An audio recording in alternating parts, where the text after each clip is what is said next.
인간이 판단하여 실행하는 것입니다. 하늘의 뜻을 인간이 올바로 판단하는 것이 권도입니다. 권도는 어느 때 발현되는 것일까? 권력 또는 권위가 바라는 것은 그 상황에서 필요로 할 때 바라는 것입니다. 그와 같은 요구는 상황성을 전제로 하는 것이며 그 상황에서 시간과 공간의 적합성을 전제로 합니다. 이를 시중이라 합니다. 그러므로 권의 발현은 시중을 전제로 하고 있습니다. 시는 시간성이며 중은 공간성입니다.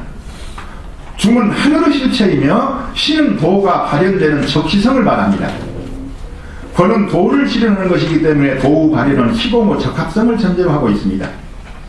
그 도는 시공의 적합성에서 실현되는 것이며 도를 어떻게 적합하게 발현하여야 할 것인가 하는 것이 유학의 과제였습니다.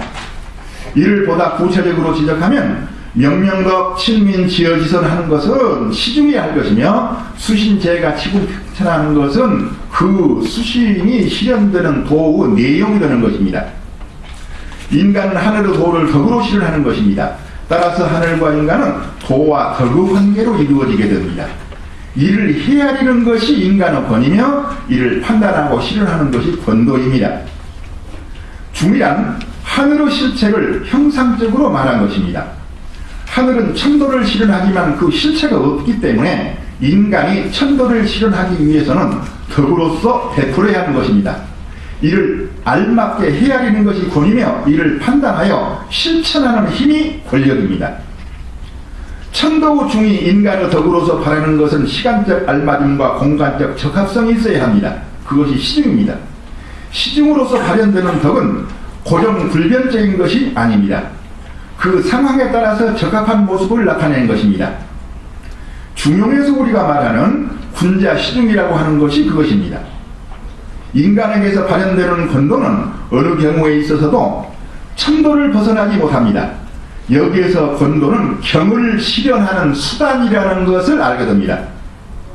공자는 천도를 실현하는 것은 매우 어려운 일이라고 하였습니다. 절차탁마하는 학문적 수련을 통하여 여절여차여탁 여마라고 하는 거 시경에 나온 그 구절입니다. 도를 깨닫고 도를 스스로 판단할 수 있는 능력을 갖춰야 비로소 권도를 발휘할 수 있다고 본 것입니다. 공자는 말합니다. 가히 더불어 함께 배웠더라도 가히 더불어서 도에 들지 못할 것이며 가히 더불어 도에 들더라도 가히 더불어서 입하지 못할 것이며 가히 더불어 입하더라도 가히 더불어 권을 행하지 못할 것이다. 공자의 이 말을 논리적으로 보면 학문을 통하여 도를 깨닫고 도를 깨달은 연후에 스스로 도로서 자립하여야 하고 그 입은 32입이라는 그 입입니다. 도에 자립한 연후라야 권도를 행할 수 있다는 것입니다. 공자는 그러나 이와 같은 경지에 들으기란 매우 어렵다는 사실을 말하고 있습니다. 이를 보면 권을 실현하는 것은 매우 어려운 것임을 알 수 있습니다.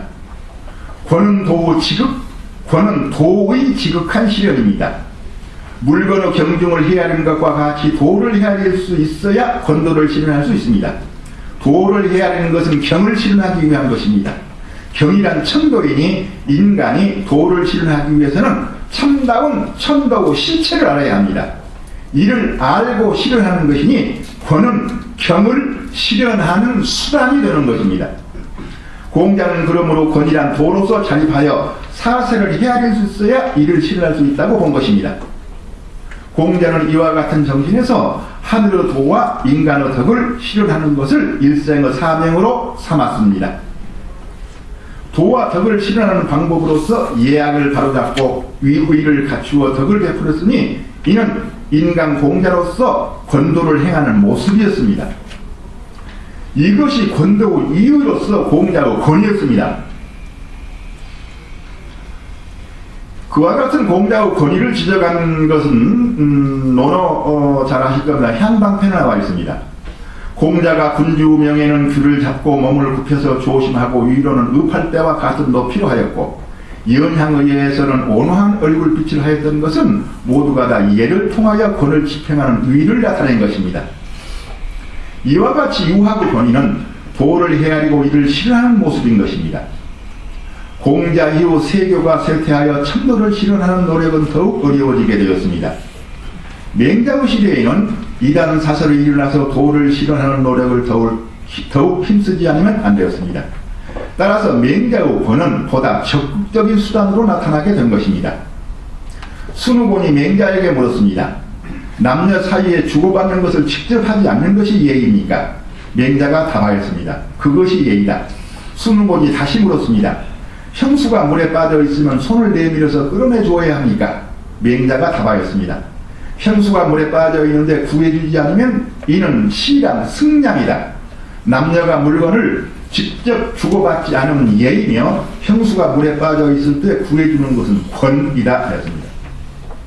맹자 시대의 권은 이와 같이 정상적이지 않는 상황에까지 도를 실현하는 방법으로 등장하게 된 것입니다. 이는 도의 적극적 실현을 요구하고 있는 그 시대의 단면을 보여주고 있는 것입니다. 권이란 이와 같이 어느 경우에 있어서도 그 상황성에 알맞는 시중의 도로서 존재하고 발현되는 것입니다.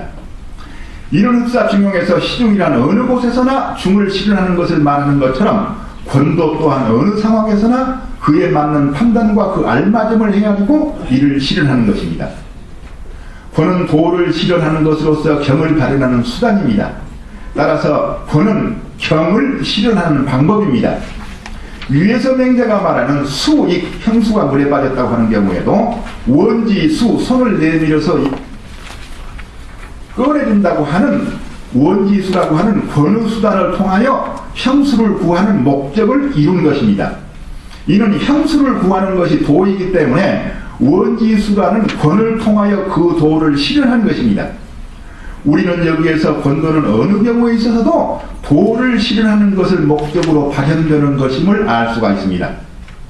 그렇다면 권을 권변 또는 권력으로 이용하고 있는 현상은 어떻게 설명해야 할까요? 이는 권도를 올바로 행할 수 있는 능력을 갖추지 못하고 권을 자의적으로 행사할 때 나타나는 폐단이라 할 것입니다. 권도란 권으로서 헤아리고 판단하는 능력과 그 힘이 갖추어진 연후에 행할 수 있습니다. 이를 행할 수 있는 능력이 없는 사람은 권을 행할 수가 없는 것입니다. 주장은 이에 대하여 권이라는 것은 성인의 큰 발령이다. 능히 도에 자립하지 못하고 권을 바라는 것은 사람이 똑바로 서지도 못하면서 걷고자 하는 것과 같아서 넘어지지 않을 자가 드물다고 하였습니다. 그러므로 권도란 도를 실현할 수 있는 능력을 지닌 사람만이 권도를 행할 수 있는 것입니다. 이는 큰 지혜로움을 갖춘 사람만이 행할 수 있습니다. 권도가 올바로 행하여지지 못하면 사사롭게 권력을 자행하는 권변으로 나타나게 됩니다. 중용에서는 올바른 권도를 행하였던 인물로 순임금을 들었습니다. 순은 묻기를 좋아하고 가까이 있는 말을 살피기를 좋아하며 나무 악은 숨겨주고 선은 널리 알려서 양단을 잡아서 그 중을 백성들에게 쓰니 그야말로 순임금 다움이 아니겠는가 한 것입니다. 권도는 오직 선을 취하여 백성들에게 쓰는 것입니다. 천도는 선의 발현입니다. 순은 백성들이 지니고 있는 선의 양단을 잡아서 그 가운데서도 또한 선을 택해서 백성들에게 쓰도록 한 것입니다. 이렇게 하는 것이 참다운 권도입니다. 유학사상에서는 그러므로 권을 권변이나 변통으로서 인식하는 것은 권의 의미를 잘못 이해하는 것이라고 지적하였습니다. 이러한 현상은 특히 한나라 이후에 많이 나타나고 있는데 이는 결코 권도가 아니라는 것입니다. 정자는 이에 대하여 말하였습니다. 한나라 시대의 유학자들은 경도를 거슬러서 도와 합하는 것을 권도라고 생각하였다. 그래서 권변이라고 하거나 권술이라는 말이 생겨나기도 하였지만 이는 모두 잘못된 것이다. 권도란 오직 경도를 실현하는 것뿐이니 한나라 이후 누구도 권이라는 글자를 올바로 인식하는 사람이 없었다고 하였습니다. 이는 권을 권변술로서 합리화하고자 하는 무리들에 대한 경고였습니다.